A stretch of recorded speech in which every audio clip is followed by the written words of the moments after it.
लोकसभा चुनाव 2024 की तारीखों का ऐलान हो गया है। 543 सीटों के लिए ये चुनाव 7 फेज में होना है। पहली फेज की वोटिंग 19 अप्रैल को और आखिरी फेज की वोटिंग 1 जून को होगी और 4 जून को नतीजे आएंगे। वोटिंग से लेकर नतीजे आने तक इसमें 46 दिन लगेंगे। लोकसभा के साथ ही 4 राज्यों आंध्र प्रदेश, ओडिशा, अरुणाचल प्रदेश, सिक्किम में विधानसभा चुनाव होंगे। मुख्य चुनाव आयुक्त राजीव कुमार ने कहा कि हम लोगों के लिए ऐतिहासिक क्षण है।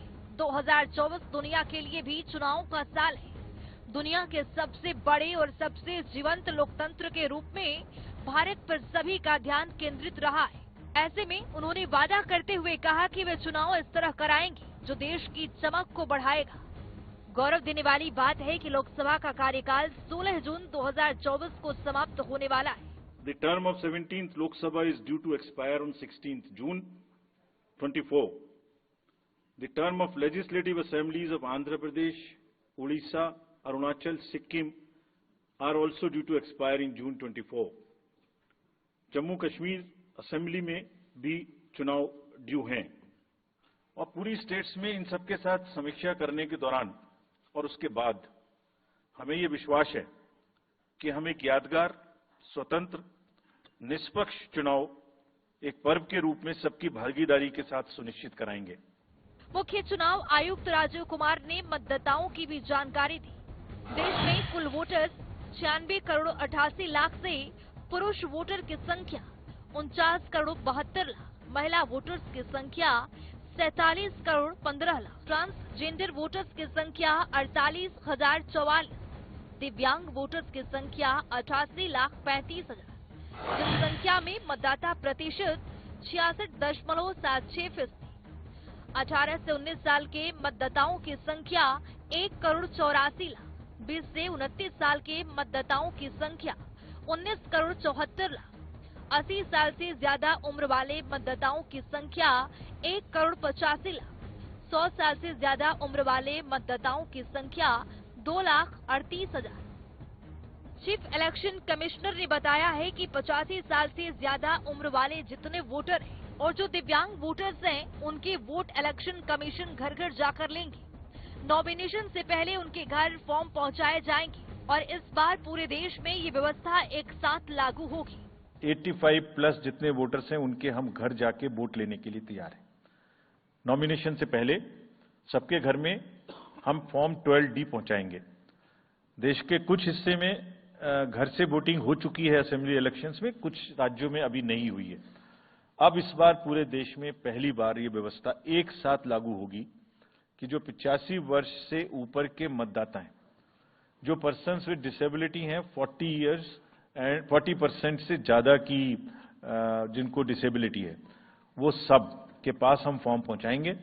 अगर वो ये ऑप्ट करेंगे कि वो फॉर्म वो बूथ पर नहीं आना चाहते, घर से करना चाहते, तो हम घर में जाएंगे, एक आदमी का वोट लेने घर में जाएंगे। लोकसभा चुनाव के साथ ही कई राज्यों में उपचुनाव भी होने जा रहे हैं। हरियाणा, पंजाब समेत 13 राज्यों की 26 विधानसभा सीटों पर उपचुनाव होने जा रहे हैं। चुनाव आयोग के मुताबिक पहले चरण के तहत 19 अप्रैल को वोटिंग करवाई जाएगी। इसके बाद दूसरे चरण के लिए 26 अप्रैल, तीसरे चरण के लिए 7 मई, चौथे चरण के लिए 13 मई, पांचवें चरण के लिए 20 मई, छठे चरण के लिए 25 मई और सातवें चरण के लिए 1 जून को वोटिंग होगी। Schedule of the Lok Sabha poll, phase 1. We'll do it in 7 phases, as was done last time. 7 phases. Phase 1 will start from 20th March notification, 5 days from now. And last date of withdrawal would be 30th March and date of poll would be 19th of April. इसमें phase 1 का schedule एक दिन से हमें 2 बार करना पड़ रहा है। फिर बिहार के लिए वहां एक फेस्टिवल है, तो नोटिफिकेशन की डेट सेम है, लेकिन बस लास्ट डेट ऑफ विड्रॉल हमें 30 मार्च की जगह 2 अप्रैल सिर्फ बिहार की फर्स्ट फेज के लिए करनी पड़ रही है, क्योंकि वहां त्योहार है। और 19 अप्रैल को यहां वोटिंग होगी और पूरी कंट्री में 4 जून को काउंटिंग होगी। लोकसभा चुनाव के साथ साथ देश के 13 राज्यों की 26 विधानसभा सीटों पर मतदान कराया जाएगा। इसमें बिहार में 1, गुजरात में 5, हरियाणा में 1, झारखंड में 1, महाराष्ट्र में 1, त्रिपुरा में, उत्तर प्रदेश में 4, पश्चिम बंगाल में 2, तेलंगाना में 1, हिमाचल प्रदेश में 6, राजस्थान, कर्नाटक और तमिलनाडु में भी एक-एक विधानसभा सीटों पर उपचुनाव होंगे। There are 26 assembly constituencies in the country जहां बाईपोल होना अभी है ड्यू। बिहार, गुजरात, हरियाणा, झारखंड, महाराष्ट्र, त्रिपुरा, उत्तर प्रदेश, वेस्ट बंगाल, तेलंगाना, हिमाचल प्रदेश, राजस्थान, कर्नाटक, तमिलनाडु, इन सब राज्यों में बाई इलेक्शंस होना ड्यू है। आज तक की जितनी भी वैकेंसी थी बाई इलेक्शंस की 26 की 26 हम पूरी कर रहे हैं ताकि हमारे खाते में कोई भी वैकेंसी ना रहे। और ये उसी फेज में होंगी जिस फेज में पार्लियामेंट्री इलेक्शन उस पर्टिकुलर इलाके में हो रहा है। इसमें हरियाणा की सीट काफी खास है। हाल ही में बीजेपी ने मनोहर लाल को करनाल से लोकसभा उम्मीदवार बनाया है। ऐसे में नियमों के मुताबिक मनोहर लाल ने अपने विधायक पद से इस्तीफा दे दिया है, जिससे करनाल विधानसभा सीट खाली हो गई। इसी सीट पर उपचुनाव कराने का ऐलान हुआ है। चुनाव आयोग ने बताया है कि गजट नोटिफिकेशन 29 अप्रैल को जारी होगा। नामांकन की शुरुआत 29 अप्रैल से होगी। नामांकन का आखिरी दिन 6 मई को होगा। नामांकन की जांच 7 मई को की जाएगी। लोकसभा और उपचुनाव के लिए मतदान 25 मई को होना है। वहीं मतगणना 4 जून को होगी। खास बात है कि चुनाव आयोग ने चुनावी पारदर्शिता कायम रखने के लिए नो योर कैंडिडेट की सुविधा दी है। लोकसभा चुनाव में वोटर अपने मोबाइल नंबर से ही अपने पसंदीदा उम्मीदवारों की जानकारी हासिल कर सकते हैं। साथ ही इसके जरिए अपने प्रत्याशी के बारे में वोटर्स उसका बैकग्राउंड भी जान सकते हैं। इलेक्शन कमीशन के मुताबिक जिस प्रत्याशी का क्रिमिनल रिकॉर्ड है उससे 3 बार न्यूज़पेपर और टीवी पर भी देना पड़ेगा। साथ ही पॉलिटिकल पार्टी को भी बताना होगा कि उन्हें दूसरा कैंडिडेट क्यों नहीं मिला। You can know about what kind of a candidate you have in your constituency who are contesting. So there is an application called Know Your Candidate. तो उस कैंडिडेट की कोई क्रिमिनल बैकग्राउंड तो नहीं है, उसके खिलाफ में केसेस तो नहीं है, उनके क्या असेट्स हैं, क्या लायबिलिटीज हैं, ये सारी चीजें केवाईसी के एप्लीकेशन में वोटर्स को देखने का अधिकार है, उनको मिलेंगी।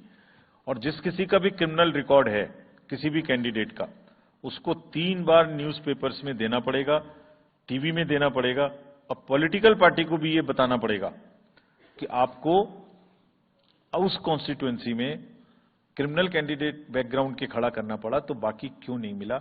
आप बताइए, what is the basis of the selection of a candidate who has a criminal background. Rajeev Kumar ने कहा कि चुनाव आयोग समेत किसी की भी आलोचना करने की पूर्ण स्वतंत्रता है, लेकिन फेक न्यूज, अफवाहें फैलाने की आजादी नहीं। हर राज्य के अधिकारियों को अधिकार दिया गया है कि ताकि वो आपत्तिजनक बयानों से जुड़ी पोस्ट हटाने को कह सके। चुनाव आयोग की वेबसाइट पर झूठ बनाम हकीकत नाम से श्रृंखला भी शुरू की जाएगी। इस बीच मतदाताओं से भी अनुरोध किया गया है कि सोशल मीडिया पर जो भी आए उससे आंख बंद करके आगे न बढ़ाएं। झूठ के बाजार में रौनक बहुत होती है। चुनाव आयोग की प्रेस कॉन्फ्रेंस के बीच ईवीएम की निष्पक्षता का मुद्दा भी उठा, जिसका जवाब मुख्य चुनाव आयुक्त राजीव कुमार ने शेर सुनाकर दिया। मैं रात सोच रहा था ये प्रश्न तो आएगा जरूर, तो फिर रात को मैंने कुछ लिखा अपने हाथ से, वो फिर आपको सुनाता हूं। अधूरी हसरतों का इल्जाम हर बार हम पर लगाना ठीक नहीं। ये ईवीएम कह रही है, मैं नहीं कह रहा हूं। अधूरी हसरतों का इल्जाम हर बार हम पे लगाना ठीक नहीं। वफा खुद से नहीं होती, खता ईवीएम की कहते हो। और बाद में गोया जब परिणाम आता है तो उस पर कायम भी नहीं रहते, आप ही के पक्ष में रिजल्ट आ जाता है। ये क्या बात है भाई, कितने दिन। EVMs are 100% safe, 100% sure, we know now. चुनावी तारीखों की घोषणा होते ही सियासी बयानबाजी भी तेज हो गई। बीजेपी ने इन तारीखों का स्वागत करते हुए अपनी पूरी तैयारी होने का दावा किया। उत्तराखंड में सभी तैयारियां पूरी हैं और जो भी चुनाव आयोग जिस प्रकार से भी चुनाव को कराना चाहता है उसमें उत्तराखंड सरकार ने पूरी तरह से तैयारी की है। हमारे उत्तराखंड से हमारे प्रधानमंत्री जी का बहुत लगाव है और उत्तराखंड की जनता का भी, वो उनको अपने परिवार का मानते हैं, अपने घर का मानते हैं। इसलिए उत्तराखंड से 5 लोकसभा की सीटें हैं, 5 की 5 भारतीय जनता पार्टी जीतेगी। और एक गिलहरी ने जैसे राम सेतु बनाने में अपना योगदान दिया था, उसी प्रकार से हमारे प्रधानमंत्री जी को प्रधानमंत्री बनाने और उनके विकसित भारत के संकल्प को पूरा करने के लिए 5 की 5 सीटें उत्तराखंड की भारी बहुमत से जीतेंगी। लोकतंत्र के इस महाअभियान में मैं सभी देश भर के प्रदेश के मतदाता भाइयों बहनों का सबका अभिनंदन करता हूं और हमारे विश्व के सबसे बड़े लोकतंत्र के लिए चुनाव में हम सब लोगों को चुनाव के द्वारा अपनी सरकार चुनने का अवसर मिलेगा। मैं एक बार पुनः सभी मतदाताओं का धन्यवाद करता हूं। जहां तक हमारी पार्टी का विषय है,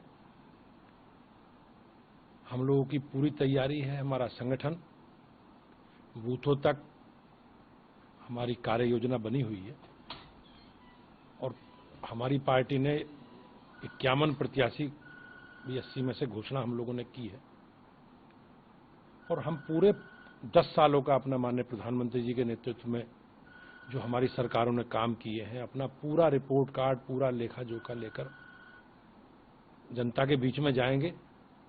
और मुझे विश्वास है कि एक बार पुनः तीसरी बार मोदी जी प्रधानमंत्री बड़े अंतर से जीतेंगे। उत्तर प्रदेश की सभी सीटें भारतीय जनता पार्टी अपने सहयोगी दलों के साथ जीतेगी।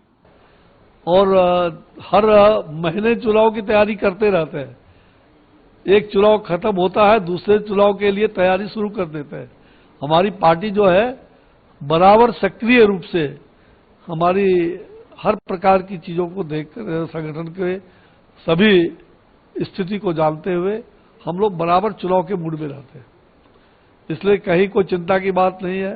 वो लोग समझें जो अनर्गल बयानबाजी कर रहे हैं, झूठों का बाजार गर्म कर रहे हैं, झूठ का बाजार गर्म करने में जिनको माहिर है जो लोग, वो लोग समझें, उनके लिए चुनाव धड़कन होगा। हमारे लिए चुनाव तो एक चुनौती है। निश्चित रूप से हम मिलकर के चुनाव लड़ने वाले हैं और एनडीए गठबंधन पूरी तरह से, अब तो 400 से भी ज्यादा पार की स्थिति हमें परिलक्षित हो रहा है, दिखाई पड़ रहा है। 400 से भी ज्यादा स्थिति हमारी रहेगी और पूरी तरह से इंटैक्ट है एनडीए गठबंधन। भारतीय जनता पार्टी नरेंद्र भाई मोदी जी के नेतृत्व में यह चुनाव ऐतिहासिक चुनाव होगा। ये नारा नहीं है, ये वास्तविकता होने वाली है। और मैंने बताया भारतीय जनता पार्टी विश्व का सबसे बड़ा राजनीतिक दल है और ये कैडर बेस्ड पार्टी है। हमारे कार्यकर्ता पूरे 12 महीने समाज की सेवा में लगे रहते हैं और इस बार तो बहुत सौभाग्य की बात है कि पिछले 10 वर्षों से आदरणीय नरेंद्र मोदी जी की जो सरकार है, उन्होंने गरीब कल्याण के लिए 200 से अधिक योजनाएं चालू की हैं और उसका लाभ, सरकार की योजनाओं का लाभ सीधा सीधा समाज के हर वर्ग, हर जाति, हर समुदाय तक पहुंचा है और बिना किसी बिचौलिए के पहुंचा है। तो इसलिए जनता एक बार फिर आदरणीय मोदी जी को तीसरी बार प्रधानमंत्री बनाने जा रही है। चुनावी तारीखों के ऐलान पर विपक्ष की ओर से भी प्रतिक्रियाएं सामने आई। किसी ने जनता से निष्पक्ष चुनाव की अपील की है तो किसी ने चुनाव आयोग की निष्पक्षता पर सवाल भी उठाए। चुनाव आयोग का जो मुख्य कार्य है या मुख्य जिम्मेदारी है, वो है निष्पक्ष चुनाव, शांतिपूर्ण चुनाव और लोगों को ये विश्वास रहे, लोगों का भरोसा रहे कि जो चुनाव की प्रक्रिया हो रही है वो सब निष्पक्ष भाव से हो रही है। अगर उसमें कहीं भी किसी तरह की कमी आती है तो फिर लोगों का विश्वास चुनाव आयोग से उठने लगता है। अभी तक जो चुनाव का आयोग का जो रवैया हमने देखा है, खासतौर पर जब केंद्र में भारतीय जनता पार्टी की सरकार आई है, तो वो पक्षपात कर रहे हैं। भेदभाव कर रहे हैं। विपक्ष के साथ उनका व्यवहार दूसरा होता है और जो सरकार है या प्रधानमंत्री है या गृह मंत्री हैं उनके साथ व्यवहार अलग होता है। कोई भी शिकायत की जाती है अगर विपक्ष की ओर से, कांग्रेस की ओर से, तो उसको तवज्जो नहीं दी जाती है। तो ये सब शिकायतें रही हैं। हम उम्मीद करते हैं कि भविष्य में वैसा नहीं होगा। चुनाव आयोग ने जिस तरह का आश्वासन दिया है, चुनाव आयोग की तरफ से जो बातें कही गई है, हमें विश्वास है कि वो निष्पक्ष चुनाव कराएंगे और कोशिश ये होनी चाहिए कि चुनाव शांतिपूर्ण हो, सद्भावपूर्ण हो। देखिए, आम आदमी पार्टी इस चुनाव के ऐलान का स्वागत करती है। आम आदमी पार्टी पूरी तरह से तैयार है। इंडिया गठबंधन के साथ मिल करके हम पूरी मजबूती के साथ चुनाव लड़ेंगे और हमें इस बात का भरोसा है कि जिस तरह से भारतीय जनता पार्टी की 10 साल की सरकार रही है, जिस तरह से संविधान, लोकतंत्र, सभीयों की धज्जियां उड़ाई गई, मुझे लगता है कि आज खास तौर से जो इलेक्टोरल बॉन्ड का जो पूरा पर्दाफाश हुआ है और उसमें पूरे देश ने देखा है कि किस तरह से एक आधुनिक भ्रष्टाचार का जाल जो है इलेक्टोरल बॉन्ड के माध्यम से बचाया गया। मुझे लगता है कि ये सब जनता देख रही है और जनता के पास अभी तक अपनी आवाज उठाने के सारे दरवाजे बंद कर दिए गए थे। लोग सड़क पर आए, लाठियां चली, कीलें बिछाई गई, लोग अपनी आवाज नहीं उठा सकते थे। मीडिया में अगर आवाज उठाते तो आवाज बंद कर दी जाती थी। मुझे लगता है कि ये लोकतंत्र का जो पर्व है चुनाव, वो जनता को अपने दिल की आवाज को व्यक्त करने का बड़ा माध्यम है और जनता इसमें बदलाव करेगी।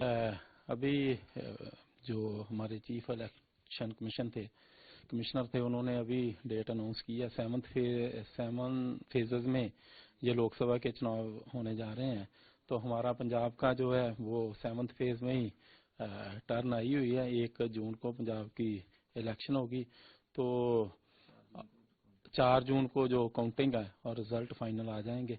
तो मैं सभी को यही बेनती करता हूं कि जैसे इलेक्शन कमिश्नर ने अभी बोला है कि इसमें वो चैलेंजेस रहेंगे, जैसे उन्होंने बोला मनी का है, मसल पावर का है, मिस इन्फॉर्मेशन का है।